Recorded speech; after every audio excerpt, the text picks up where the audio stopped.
Salut Charles, Salut mon Tigor. comment vas-tu? Bah, écoute, bien, impeccable, de ce beau temps, tout va bien. Alors Charles Herouet, tu es le patron d'Autosur La Montagne. Autosur Classique qui est un réseau qu'on connaît de mieux en mieux parce que la communication est plutôt très bien faite. Et donc tu as ce centre de contrôle technique du côté de Nantes en fait. Voilà, tout à fait à côté de Nantes, à 10 kilomètres du centre de Nantes, où on s'est spécialisé au maximum dans l'autosur classique, donc tout ce qui est voiture, véhicule ancien. Alors cela dit, toi c'est pas de circonstance puisque tu es passionné depuis très longtemps par l'automobile ancienne. Tu es toi-même propriétaire de plusieurs voitures anciennes, des voitures de plus en plus anciennes même. Oui, oui, oui, ça, j'ai eu la joie et l'honneur de rencontrer un de tes compères, Thierry Dubois, qui m'a mis les Oh, fesses une fois dans le Speedster et je voulais plus descendre. Donc, je lui ai dit un jour, j'en aurai un. Et il a réussi à me trouver le même que le sien. Et c'est vrai que c'est des engins qui sont vraiment sympas à conduire. Donc là, c'est pas du tout de l'opportunisme. C'est une réelle passion depuis très longtemps. Parce qu'une Ford E T, faut le vouloir pour rouler avec ça. oui, alors que toi, en plus, tu as entre guillemets commencé ta carrière sur des voitures de course, puisque tu faisais du rallye notamment, et sur des voitures qui étaient modernes pour le coup. Voilà, complètement. Moi, j'ai fait sur de la Clio Williams, de la berlinette Hommel, Saxo Kit Car.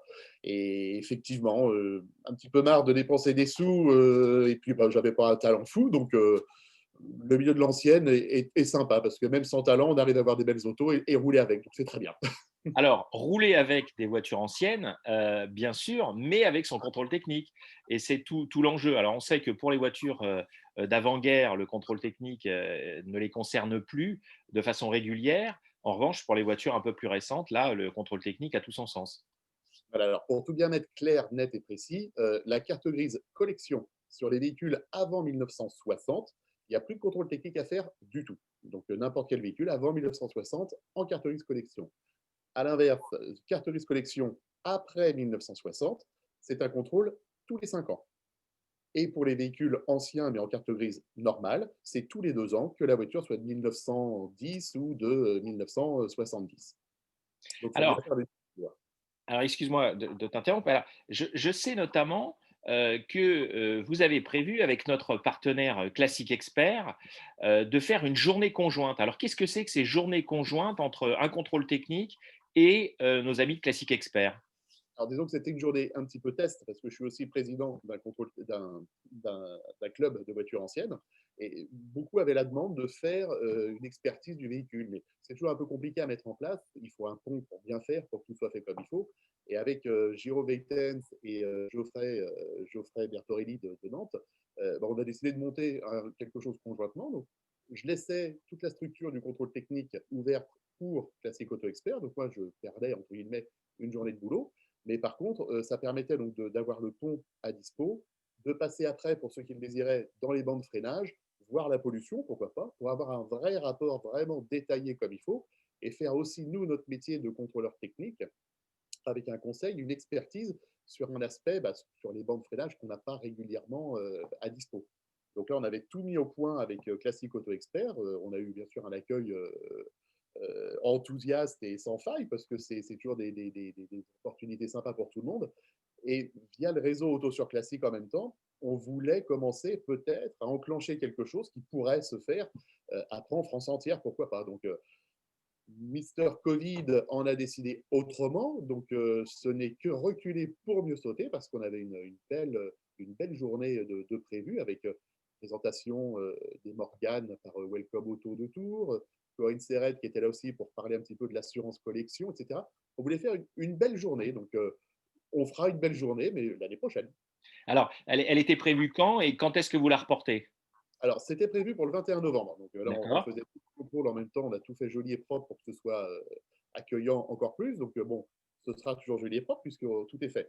Elle est prévue maintenant. Honnêtement, les dates, j'arrête de fixer les dates parce qu'à chaque fois, il y a le pangolin qui nous pond quelque chose de nouveau. Donc, Oh, le pangolin, il est pour je- pas grand-chose, mais enfin bon. oui, on va voir un peu ce que ça donne plus tard. Mais bon, apparemment, tout va s'arranger après Noël. Ça va être fantastique, paraît-il. Enfin, Donc, avant, faut aller chez les commerces d'abord. Ouais. et voilà, il faut déjà les dépenser, manger son foie gras, le digérer, et après, en fait, on aura le temps de le perdre en faisant du sport à Ah. la maison. Non, non, disons que là, on va refaire ça l'année prochaine. Bon, ça va être vraiment en fonction du timing. On avait déjà 12-13 véhicules à passer en expertise. Les gens vont attendre, vont venir pareil. Donc voilà, ça se fera. La date, bon, faudra suivre sur Facebook et puis le réseau Classique Auto Expert. Alors, pour finir, Charles, tu es aussi, parce que tu fais beaucoup de choses, tu es aussi le co-organisateur d'un très beau salon à Nantes, Historique Auto. Toi, tu es vraiment passé à travers les gouttes de façon incroyable, parce que moi, j'avais la chance d'y être. Le samedi, tout était OK. Et le samedi soir, on nous annonce, on ne sait pas si on va pouvoir ouvrir le dimanche matin. La préfecture est sur les dents. C'était un moment assez ubuesque. Tout le monde se regardait. On ne comprenait pas trop ce qui se passait. C'était le début des emmerdes, en fait. Début de l'épidémie. C'est vrai que là, ça a été un moment que j'ai pas obligatoirement envie de revivre trop souvent parce que c'est assez stressant. Il y a quand même des sommes engagées. Et c'est vrai que le samedi soir, le cabinet du préfet nous a appelé en disant bah, demain, basta, vous fermez. On a un chargé de sécurité qui était un mec très très bien, Jacques Bito, que je remercie encore là ce soir, enfin aujourd'hui, euh, parce que bon, il a appelé tout de suite la préf. On s'est organisé pour avoir seulement 5000 personnes physiquement dans l'enceinte.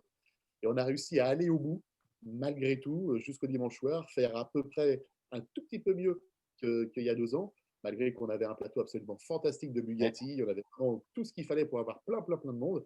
Donc, par rapport à tous les petits copains qui, hélas, après, n'ont pas pu ouvrir ou ont fermé ou quoi que ce soit, on s'en sort très très bien. Et on se retrouvera de toute façon en 2022, en février 2022, pour la 3e édition d'Historique Auto. Donc, on est motivé quand même, puis on souhaite surtout du courage à tous ceux qui arrivent, que ce soit Retro Bobby, l'époque auto, on pense à tous ces gars-là, Lafont avec les remparts, ça a été voilà, une sale année, on va dire. Donc, vivement le meilleur. Eh ben, en tout cas, un grand merci à toi, Charles, d'avoir répondu à ce petite question-réponse pour nos amis de Classique Expert. On te souhaite plein de bonnes choses, prends bien soin de toi, et puis on a hâte de te retrouver avec ton Ford T Speedster sur les routes de l'Ouest et d'ailleurs.